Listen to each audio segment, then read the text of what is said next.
Hi friends, అందరికీ welcome to Anusha mini vlogs. అందరికీ good morning.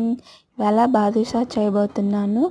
ముందుగా ఒక కప్పు మైదా పిండి తీసుకోవాలి, కొద్దిగా వంట సోడా, చిటికెడు సాల్ట్ వేసుకోవాలి. ఆ తర్వాత నెయ్యి వేసుకోవాలి. నెయ్యి వేసుకొని బాగా కలుపుకోవాలి.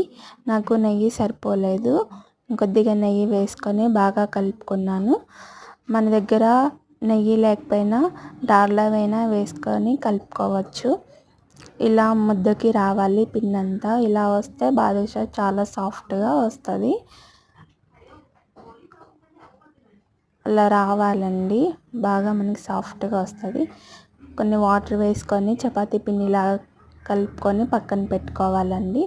ఒక బౌల్ తీసుకొని చక్కెర వేసి, కప్పు చక్కెర, అరకప్పు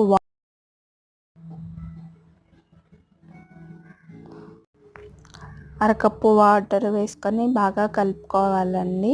అలా కలిపిన తర్వాత కొద్దిగా యాలకుల పొడి వేసి బాగా కలుపుకోవాలండి.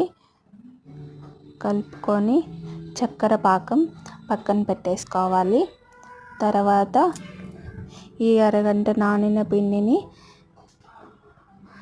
బాదుషాల్లాగా చేసుకోవాలండి. అలా చిన్న చిన్న ఉండలు చేసుకొని అలా చేసుకోవాలండి.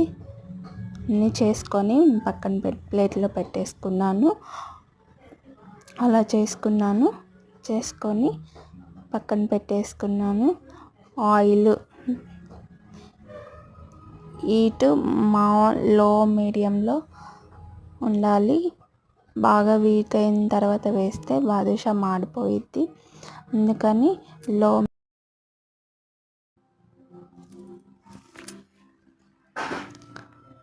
బాగా ఫ్రై చేసుకోవాలి. అన్నీ పైకి వస్తాయండి. పైకి వచ్చిన తర్వాత తిరగతిప్పి బాగా కాలనివ్వాలి. అలా గోల్డెన్ కలర్లో రావాలి. వచ్చిన తర్వాత తీసేసుకొని పాకంలో వేసుకోవాలి. ఒక 5 నిమిషాలు పాకంలో ఇవ్వనివ్వాలి. అంతే, రెడీ. Juicy badusha ready. నా ఛానల్ మొదటిసారిగా చూస్తున్నట్లయితే సబ్స్క్రైబ్ చేసుకోండి, లైక్ చేయండి, షేర్ చేయండి. Bye bye.